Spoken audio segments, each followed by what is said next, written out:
BJP నేత ప్రియాంక గాంధీపై చేసిన వ్యాఖ్యలు ఆ పార్టీ నేతలు సమర్థిస్తారా అని ప్రశ్నించారు యూత్ కాంగ్రెస్ అధ్యక్షులు శివచరణ్ రెడ్డి. మత విద్వేషాలు సృష్టించడం, మహిళా నేతలను హేళన చేయడం బీజేపీ సంస్కృతి అన్నారు. బీజేపీ పార్టీ కార్యాలయంలో కర్రలు ఎందుకు పెట్టుకున్నారని ఆయన ప్రశ్నించారు.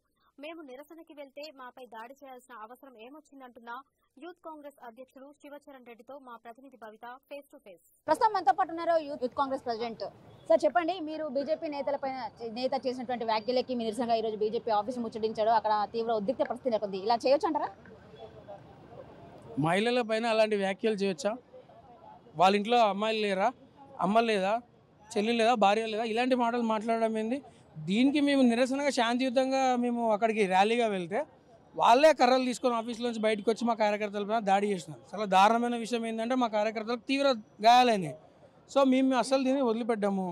మీరు బీజేపీ నాయకులు కానీ, ఎంపీలు కానీ, మంత్రులు కానీ జాగ్రత్తగా మాట్లాడాలి. మహిళలను గౌరవించాల్సిన పక్కకు పెట్టి ఇట్లాంటి దారుణమైన వ్యాఖ్యలు చేస్తే బయటకు వచ్చి తిరగాలంటేనే భయభ్రాంతులకు గురవుతారు. వచ్చేది ఎక్కడ పోయింది? బేటీ బచావ్ ఎక్కడ పోయింది? ఈరోజు నువ్వు పెద్ద పెద్ద లెక్చర్లు ఇస్తుంటావు ఉమెన్ ఎంపవర్ పైన, మేము ఆడవాళ్ళ శరీరాలను రోడ్లతో పోల్చడం ఏంది? అసలు ఏం జరుగుతుంది దేశంలో? చాలా దారుణమైన విషయం. అది ఎంత దారుణమైన విషయం అనేది పక్కకు పెట్టి వీళ్ళు మేము నిరసనగా ర్యాలీ తెలుపుతుంటే దాని మీద మాట్లాడుతున్నారు. నిరసన చేస్తుందే నువ్వు చాలా దారుణంగా ఉన్నావని, అట్లాంటి మాటలు చేయొద్దని. అట్లాంటిది వాళ్ళ కర్రలు తీసుకొని మా పైన దాడి చేయడం అనేది చాలా వర్స్ట్ థింగ్. వాళ్ళ కార్యకర్తలు డిసిప్లిన్ తప్పిరు, మా కార్యకర్తలు వాళ్ళ డిసిప్లిన్లో పెట్టిరు తప్ప అంత నాయకులు విధ్వంసాన్ని సృష్టిస్తున్నారు, రౌడీల్లాగా రాళ్లతో దాడి చేస్తున్నారని చెప్పేసి వాళ్ళకి గాయాలని చెప్పి ఏమంటున్నా అంటే మీరు విజువల్ చూడండి. వీళ్ళు పొద్దున్న లేచి ఆ కర్రలతోని సమాజంలో ఎంతమందిని చెడగొడుతుర్రో అయ్యే కర్రలు తీసుకొని వాడు ఆఫీస్లోంచి బయటకు వచ్చి మా కార్యకర్తలు కర్రలు పట్టుకొని వచ్చిర్రా? లేదు.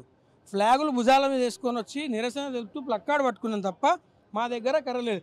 మా ఏ కార్యకర్త దగ్గర కర్ర చూపించినా మీరు ఏం చెప్తే దానికి మేము సిద్ధం. మీ కర్రలు అసలు ఆ కర్రలు మీ ఆఫీస్లో ఎందుకున్నాయి?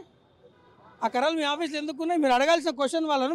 ఆ కర్రలు మీ ఆఫీస్లో ఏం చేస్తున్నాయి? ఆ కర్రలు ఎందుకు బయట తీసుకొచ్చిర్రు? శాంతియుతంగా నిరసన తెలుపుకుంటున్నాము. మీరే కర్రలు తీసుకొచ్చి మీరే రాళ్ళ దాడి చేసారు. రాళ్ళు ఎందుకు ఉంటాయండి ఆఫీస్లో? కర్రలు ఎందుకున్నాయి? మీరు సరిగ్గా చూడండి, విజువల్స్ కానీ ఫుటేజ్ కానీ. మేము పోలీసు అధికారులకు కంప్లైంట్ చేసినాము, దీనిపైన ఖచ్చితంగా ఎంక్వైరీ చేయమని అడుగుతాము.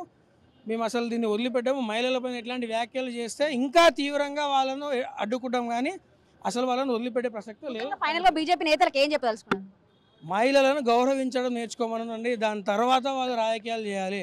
రాజకీయాల కోసం మహిళలను వాళ్ళ శరీర భాగాలను రోడ్లతో పోల్చడం అనేది వాళ్ళు ఏ స్టాండర్డ్ ఆఫ్ రాజకీయం చేస్తారో వాళ్ళు ఆలోచించుకోవాలి. Thank you. ఇది మత విద్వేషాలను సృష్టించే పార్టీ బీజేపీ పార్టీ అని చెప్పేసి వాళ్ళు ఎక్కడ చూసినా కూడా మత కళ్ళలు రెచ్చగొట్టే ప్రయత్నమే చేస్తుంటారని చెప్పేసి వాళ్ళు చెప్పిన పరిస్థితి కనబడుతుంది. మేము నిరసన చేయడానికి శాంతియుతంగా నిరసన చేయడానికి వెళ్తే వాళ్ళే కావాలని కర్రలతో దాడి చేసి ఈ విధ్వంసాన్ని సృష్టించారని చెప్పేసి యూత్ కాంగ్రెస్ ప్రెసిడెంట్ చెప్పిన పరిస్థితి కనబడుతుంది. కెమెరా పర్సన్ శ్రీకాంత్, భవిత, 690 హైదరాబాద్.